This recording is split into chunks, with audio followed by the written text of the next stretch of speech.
Hello बच्चों, कैसे हो आप सभी। आज हम एक्सरसाइज 3.4 कर रहे हैं और आपने एक्सरसाइज 3.1, 2 और 3 आई होप कर लिया होगा। और अगर किसी को कोई इशू है और किसी ने पिछले वाले वीडियो नहीं किए हैं, पिछले वाले टॉपिक्स नहीं किए हैं, तो हमारे डिस्क्रिप्शन में जाओ और वहाँ से तुरंत देखो, एक बार लिंक्स अवेलेबल हैं। और आज हम करने वाले हैं एक्सरसाइज 3.4 क्लास 12 का चैप्टर नंबर 3 का ये टॉपिक है। आज हम पढ़ेंगे इनवर्स ऑफ मैट्रिसेस। ठीक है, आज हम क्या पढ़ने वाले हैं? Inverse of matrices. बहुत इंपॉर्टेंट टॉपिक है। देखो, इनवर्स ऑफ मैट्रिसेस करने से पहले हमें कुछ एलिमेंट्री ऑपरेशंस समझने होंगे। तो इनवर्स निकालने के लिए कुछ एलिमेंट्री ऑपरेशंस है मैथ्स के अंदर। ठीक है, और मैट्रिसेस के अंदर ये कुछ का ही एक स्पेशल पार्ट है। और ये आने वाले आपके बहुत लंबे टाइम तक, जब तक आप मैथ्स पढ़ेंगे तब तक ये काम आएगा आपके ग्रेजुएशन के अंदर भी। ये अगर आप कॉमर्स साइड से हैं, साइंस साइड से हैं, तो आपके ग्रेजुएशन के अंदर भी ये टॉपिक बड़ा इंपॉर्टेंट है। तो आज इसे समझ लेते हैं, ध्यान से देख लेते हैं, तो उसके बाद दिक्कत नहीं होगी। तो हमारे पास बेसिकली 3 प्रॉपर्टीज हैं, 1, 2 एंड 3। यही 3 प्रॉपर्टीज पे हम इनवर्स जो है पूरा कैलकुलेट कर लेंगे। ठीक है, बहुत आसान है, बिल्कुल एकदम ध्यान से समझो और आखिरी तक बने रहो। और आखिरी में आपके लिए एक सरप्राइज है कि मैं इस मेथड को समझने का एक शॉर्ट ट्रिक भी बताऊंगा। ठीक है, तो आखिरी तक बने रहना, एक सरप्राइज जरूर है आखिरी में। तो अभी क्या है, यहाँ पे फर्स्ट प्रॉपर्टी क्या कह रहा है कि in a given matrix we can change the interchange any row and column but only one operation at a time. हम क्या कर सकते हैं, सपोज करो, मानो कि ये हमारा रॉ 1 है, ये रॉ 2 है, ये रॉ 3 है, ये कॉलम 1 है, ये कॉलम 2 है, ये कॉलम 3 है।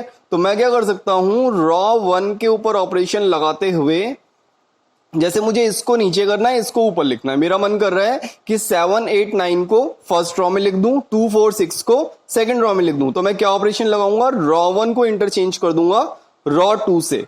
तो ऑपरेशन क्या लगा मेरा कि मैंने इंटरचेंज कर दिया, रॉ 1 को 7, 8, 9 ऊपर ले आया, रॉ 1 को रॉ 2 से मैंने क्या कर दिया, इंटरचेंज कर दिया। ठीक है, क्लियर है।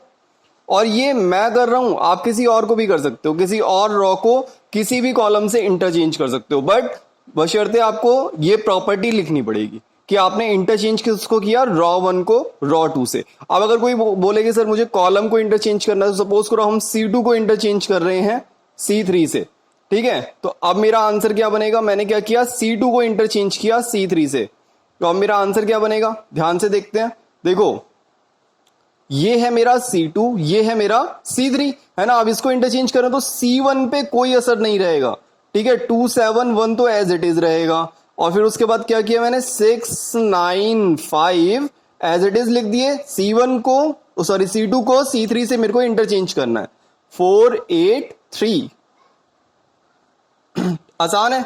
किसी भी रॉ को किसी भी रॉ से आप इंटरचेंज कर सकते हो, किसी भी कॉलम को किसी भी कॉलम से इंटरचेंज कर सकते हैं बिना किसी दिक्कत के।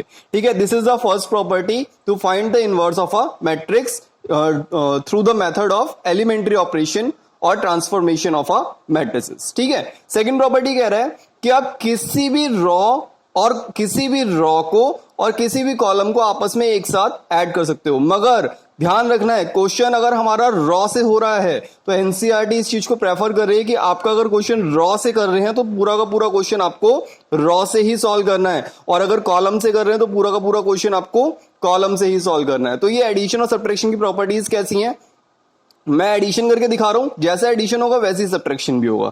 तो सपोज करो यही मेरा एक मैट्रिसेस है। मैट्रिसेस क्या है मेरा, 1, 2, 3, -1, 4, 2, 3, 2, 1। अब मुझे इसमें मेरा मन कर रहा है कि मेरे को थोड़ा चेंज करना है इस क्वेश्चन के अंदर, और मैंने रॉ 2 पे एक ऑपरेशन लगा दिया, R2 + R3। तो देखो ये ऑपरेशन कैसे सक्सेसफुल होगा। अब मैं R2 पे ऑपरेशन लगा रहा हूं, तो ना तो R1 में कोई चेंज होगा, ना ही R3 में कोई चेंज होगा। चेंज किस में होगा, R2 में चेंज होगा। तो देखो 1, 2, 3 एज इट इज लिख दिए, 3, 2, 1 एज इट इज लिख दिए। अब मैंने चेंज किस में करना है, R2 में चेंज करना है। तो R2 में चेंज कैसे करना है, मुझे मेरे को ऐड करना है R2 रॉ के अंदर R3। ठीक है, तो R2 के अंदर R3 को ऐड करना है। तो -1 + 3 कितना होगा, जल्दी से बताओ कितना होगा, 2 होगा। Then 4 + 2 is 6, then 2 + 1 is 3। आसान है, कोई दिक्कत नहीं। ऐसे हम किसी भी कॉलम को किसी भी कॉलम से ऐड कर सकते हैं, किसी भी कॉलम को किसी भी कॉलम से ऐड कर सकते हैं। बट थिंग इज दैट अगर आप रॉ से क्वेश्चन को कर रहे हो तो रॉ से ही क्वेश्चन पूरा सॉल्व करना होगा, अगर कॉलम से कर रहे हैं तो कॉलम से पूरा सॉल्व करना होगा। अब एक और प्रॉपर्टी आती है, तीसरी property, multiplication of any row and column by a constant के। हम किसी भी टाइम पे किसी भी रॉ को किसी भी नंबर से मल्टीप्लाई कर सकते हैं या फिर किसी भी कॉलम को किसी भी नंबर से मल्टीप्लाई कर सकते हैं। तो सपोज कर मेरा मन कर रहा है कि C3 के अंदर चेंज किया जाए और उसको मल्टीप्लाई किया जाए 1/3 से। तो C3 मेरा कॉलम ये है, तो C3 को मैं किससे मल्टीप्लाई कर रहा हूं, 1/3 से। तो देखो अब इसका आंसर क्या बनेगा।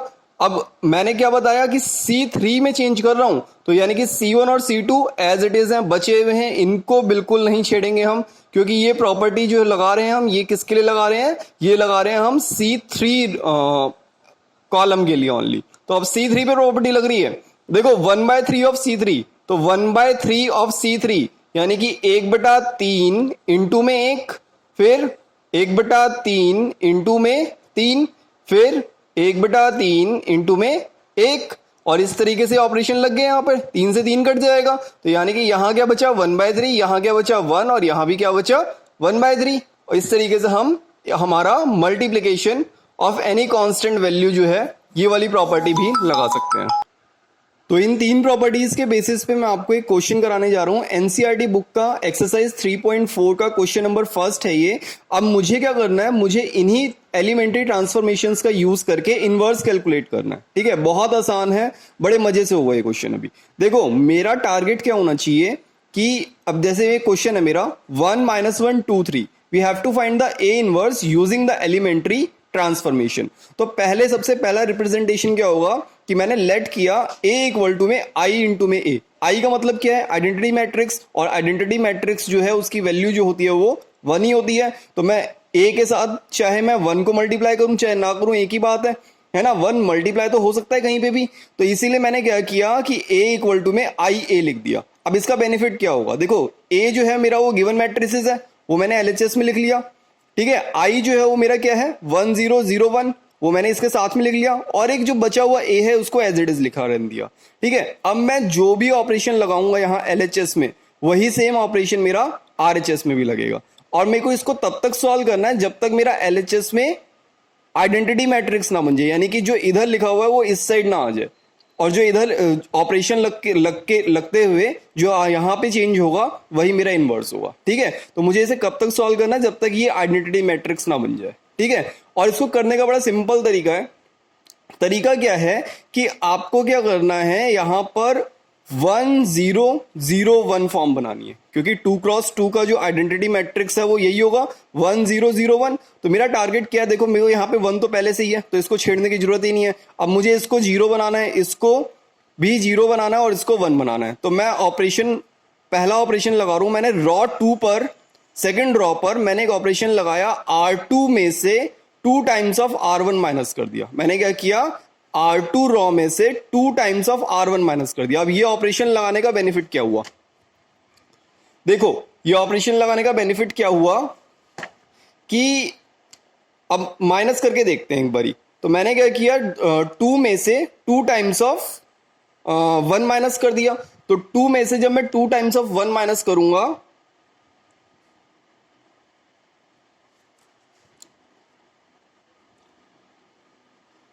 तो 2 में से जब मैं 2 टाइम्स ऑफ जब मैं 2 में से 2 टाइम्स ऑफ R1 माइनस करूंगा, तो यानी कि 2 - 2 क्या हो जाएगा 0, 2 - 2 क्या हो गया 0। और अगले वाले में क्या किया मैंने क्या किया, अगले वाले में 3 - 2 टाइम्स ऑफ R1, यानी कि माइनस माइनस प्लस, और 3 + 2 कितना हो गया 5 हो गया।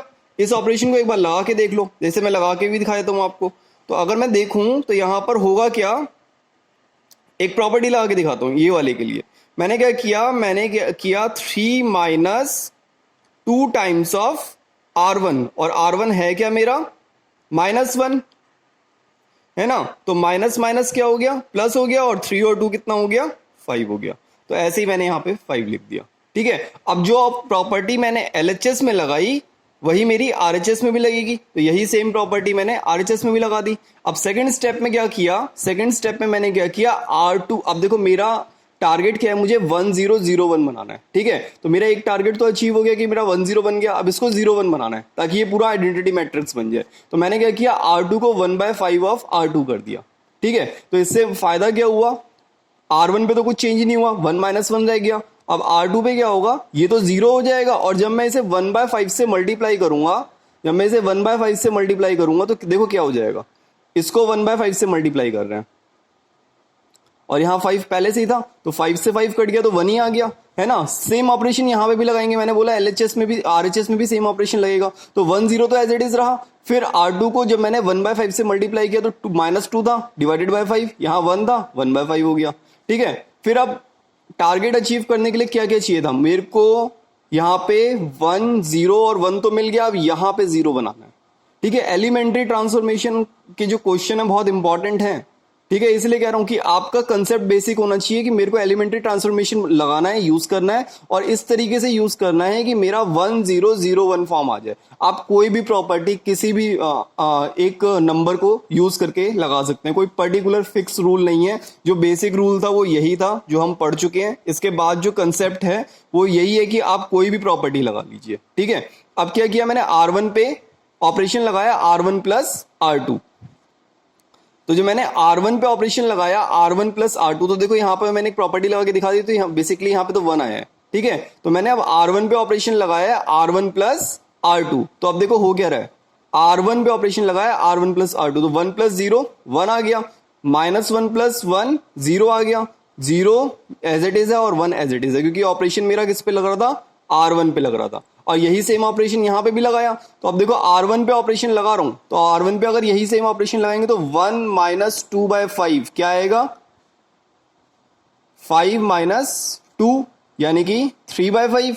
पहला एलिमेंट आ गया 3/5, और 0 में जब मैं 1/5 ऐड करूंगा तो 1/5 ही आएगा, और R2 पे तो कुछ चेंज किया ही नहीं, तो R2 एज इट इज रहेगा, ठीक है। अब क्या हुआ, ये तो मेरा आइडेंटिटी मैट्रिक्स बन गया, ये तो मैंने आई लिख ही दिया। अब ये जो A है यहां मल्टीप्लाई हो रहा है, ये इधर आके क्या हो जाएगा, डिवाइड हो जाएगा, ठीक है। अब अगर ये इधर आके डिवाइड हो गया तो ये जो यहां बचा हुआ है ना सर, यही आपका एक्चुअल में A इनवर्स है, और इसी A को जब मैं ऊपर ले जाऊंगा तो ये A इनवर्स की फॉर्म बन जाएगा, और यही आपका आंसर है। अब आप बोलोगे ये पूरा आंसर मैं जब निकालूंगा तो मुझे कैसे पता लगेगा कि मेरा आंसर सही है, क्योंकि हर एक बच्चा जो है वो अपनी अलग एक एलिमेंट्री ट्रांसफॉर्मेशन लगाएगा। हो सकता है कोई यहाँ 1/5 लिख दे, कोई 1/2 लिख दे, कोई 1/7 लिख दे, मतलब उसका जो मन करे उस हिसाब से वो सॉल्व करे, और वो यहाँ हो सकता है एडिशन की जगह सब्ट्रैक्शन लगा दे। तो अब जो फाइनल आंसर आया ये सभी का सेम आएगा। तो अपने आंसर को कैसे चेक करें कि मेरा आंसर सही है कि गलत है, तो उसको वेरीफाई करने के लिए हमने एक शॉर्ट ट्रिक बनाई है, और ये शॉर्ट ट्रिक बहुत इंपॉर्टेंट है आपके आंसर को वेरीफाई करने के लिए। इस मेथड से कभी क्वेश्चन नहीं करना, ये मेथड नहीं है कोई, ये आपका सिर्फ आंसर वेरीफाई कराने के लिए एक मैंने शॉर्ट ट्रिक बनाया हुआ है, ठीक है। तो शॉर्ट ट्रिक क्या है, ये लेट से अपना मैट्रिसेस है, 2x2 का एक मैट्रिक्स है ABCD, ठीक है। अब मैंने A इनवर्स कैसे निकाला कि 1/1 AD माइनस BC, ठीक है, 1 इन्हें क्रॉस मल्टीप्लाई कर दिया, AD माइनस BC, और फिर ब्रैकेट में क्या लिखा कि जो AD है इनको आपस में पलट दिया, और जो B और C है इन पे नेगेटिव साइन लगा दिया। बस इस तरीके से आपका सीधा एक A इनवर्स निकल जाएगा। जो भी हमने अब तक इतना लंबा प्रोसेस किया वो आपका 2 सेकंड में ऐसे वेरीफाई हो जाएगा, ठीक है। बट आपको एग्जाम में इस मेथड से ही सॉल्व करना है, बोर्ड वाले तभी नंबर देंगे, आप इससे करोगे तो कुछ भी नहीं मिलेगा नंबर, ठीक है। इससे आप अपने आंसर को वेरीफाई कर सकते हो कि आपका आंसर सही है कि गलत है, ठीक है। तो आप देखो मैं करके दिखाता हूं, तो अपना ऊपर वाला क्वेश्चन ही करके दिखाता हूं। तो सपोज करो हमारा मैट्रिक्स, सपोज नहीं करते, हमारा गिवन क्वेश्चन में मैट्रिक्स क्या दे रखा था, हमारा मैट्रिक्स दे रखा था 1 - 1 2 3, हमारा मैट्रिक्स दे रखा था 1 - 1 2 3। अब आंसर हमारा यही आना चाहिए था इस क्वेश्चन का, तो मैं आपको तुरंत करके दिखा देता हूं, 1 सेकंड में पता लग जाएगा। देखो AD यानी कि 1 × 3 यानी कि 3, माइनस में BC यानी कि 2 × में -1, 2 × में -1, और फिर इन दोनों को रिप्लेस कर दिया, तो यहां आ गया 3, यहां आ गया 1, और इन दोनों के साइन चेंज कर दिए जैसा कि ऊपर दिख रहा है, इन दोनों के साइन चेंज कर दिए, तो -1 और इसकी जगह -2। अब देखो आंसर धड़ाक से आंसर आएगा, धड़ाक से, कोई दिक्कत नहीं है, एकदम धड़ाक से आंसर आएगा।